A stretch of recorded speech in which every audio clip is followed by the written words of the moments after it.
ಇನ್ನು ಯಾದಗಿರಿಗೆ ಹೋಗೋಣ. ಯಾದಗಿರಿ ಜಿಲ್ಲೆಯಲ್ಲಿ ಮಳೆ ಕೊರತೆಯಿಂದ ಅನ್ನದಾತರು ಕಂಗಾಲಾಗಿದ್ದಾರೆ. ಈ ಬಾರಿ ಯಾದಗಿರಿಯ ರೈತರಿಗೆ ಮುಂಗಾರು ಮಳೆ ಕೈಕೊಟ್ಟಿದೆ. ಮಳೆ ಕೊರತೆಯಿಂದ ಅಪಾರ ಪ್ರಮಾಣದ ಬೆಳೆ ಹಾನಿ ಉಂಟಾಗಿತ್ತು. ರೈತರು ಆರ್ಥಿಕ ಸಂಕಷ್ಟ ಎದುರಿಸುವಂತಾಗಿತ್ತು. ಕೃಷಿ ಇಲಾಖೆ ಬೆಳೆ ವಿಮೆ ಮಾಡಿಸಿಕೊಳ್ಳಬೇಕೆಂದು ರೈತರಿಗೆ ಸೂಚನೆಯನ್ನು ನೀಡಿದೆ. ಸುರಪುರ ತಾಲೂಕಿನ ಹೆಗ್ಗನದೊಡ್ಡಿ ಗ್ರಾಮದಲ್ಲಿ ರೈತರು ಬೆಳೆ ಸಮೀಕ್ಷೆ ಮಾಡಿ ವಿಮೆ ಮಾಡಿಸಿಕೊಳ್ಳಿ ಎಂದು ಕೃಷಿ ಇಲಾಖೆ ಅಧಿಕಾರಿಗಳು ಮನವಿಯನ್ನು ಮಾಡಿದ್ದಾರೆ.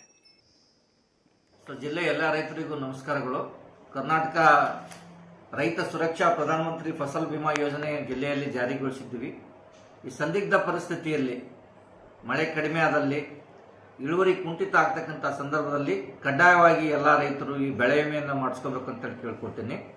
ಜಿಲ್ಲೆಯಲ್ಲಿ ಸುಮಾರು 10 ಬೆಳೆಗಳಿಗೆ ಉದ್ದು, ಹೆಸರು, ತೊಗರಿ ನೀರಾವರಿ, ಸೂರ್ಯಕಾಂತಿ, ಹತ್ತಿ ನೀರಾವರಿ, ಹತ್ತಿ, ಸಜ್ಜೆ ನೀರಾವರಿ, ಸಜ್ಜೆ ಮಳೆ ಆಶ್ರಿತ, ಭತ್ತ ಹಾಗೂ ತೊಗರಿ ಮಳೆ ಆಶ್ರಿತ ಈ 10 ಬೆಳೆಗಳಿಗೆ ಕ್ರಾಪ್ ಇನ್ಶೂರೆನ್ಸ್ ಎನ್ರೋಲ್ಮೆಂಟ್ ಮಾಡೋಕ್ಕೆ ಸರ್ಕಾರ ಅಧಿಸೂಚನೆ ಹೊರಡಿಸಿದೆ.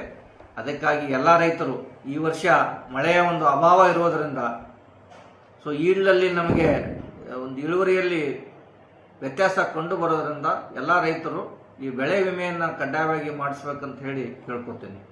ಈ ಬೆಳೆ ವಿಮೆಯನ್ನು ನೋಂದಣಿ ಮಾಡಲು ಹೆಸರು ಮತ್ತು ಉದ್ದುಗಳಿಗೆ 15 ಜುಲೈ ಕೊನೆಯ ದಿನವಾಗಿರುತ್ತೆ ಮತ್ತು ಉಳಿದಂತೆ ಅದರ ಬೆಳೆಗಳಿಗೆ 31/7 ಜುಲೈ 31ನೇ ತಾರೀಕು ಕೊನೆಯ ದಿನವಾಗಿರುತ್ತೆ ಮತ್ತು ಭತ್ತ ನೀರಾವರಿ ಮತ್ತು ತೊಗರಿ ಮಳೆ ಆಶ್ರಿತ ಈ 2 ಬೆಳೆಗಳಿಗೆ ಭತ್ತ ನೀರಾವರಿ ಮತ್ತು ತೊಗರಿ ಮಳೆ ಆಶ್ರಿತ ಇದಕ್ಕೆ 14 ಆಗಸ್ಟ್ವರೆಗೂ ಕಾಲಾವಕಾಶವಿರುತ್ತೆ. ಅದಕ್ಕೆ ಎಲ್ಲ ರೈತರು ಕಡ್ಡಾಯವಾಗಿ ತಮ್ಮ ಸಮೀಪದ ಬ್ಯಾಂಕ್ಗಳು, ಗ್ರಾಮ 1 ಸೆಂಟರು ಮತ್ತು ಕಾಮನ್ ಸರ್ವಿಸ್ ಸೆಂಟರ್ಗಳಿಗೆ ಹೋಗಿ ಬೆಳೆ ವಿಮೆಯನ್ನು ನೋಂದಣಿ ಮಾಡಿಸ್ಕೋಬೇಕಂತೇಳಿ ಕೇಳ್ಕೊತೀನಿ. ಇದರಲ್ಲಿ ಮುಖ್ಯವಾಗಿ ಸಾಲ ಪಡೆದಂಥ ರೈತರು, ಕ್ರಾಪ್ ಲೋನ್ ಏನು ಬೆಳೆ ಸಾಲ ಪಡೆದಿರ್ತಕ್ಕಂಥ ರೈತರು ಆ ಬ್ಯಾಂಕಿನಲ್ಲೇ ನೋಂದಣಿ ಮಾಡಬೇಕು ಮತ್ತು ಬೆಳೆ ಸಾಲ ಪಡೆಯದೇ ಇರತಕ್ಕಂಥ ರೈತರು ಪ್ರೈಮರಿ ಅಗ್ರಿಕಲ್ಚರ್ ಕೋಆಪರೇಟಿವ್ ಸೊಸೈಟಿ ಅಥವಾ ಕಮರ್ಷಿಯಲೈಸ್ಡ್ ಬ್ಯಾಂಕು, ಗ್ರಾಮ 1 ಸೆಂಟರು ಅಥವಾ CSCಗಳಲ್ಲಿ ಕಡ್ಡಾಯವಾಗಿ ನೋಂದಣಿ ಮಾಡ್ಕೋಬೇಕಂತ ಹೇಳಿ ಎಲ್ಲ ರೈತರಲ್ಲಿ ಕಳ್ಕೊಳ್ಳಿ.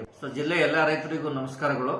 ಕರ್ನಾಟಕ ಸಂಪೂರ್ಣ ನ್ಯೂಸ್, ಇದು ನೊಂದವರ ಧ್ವನಿ.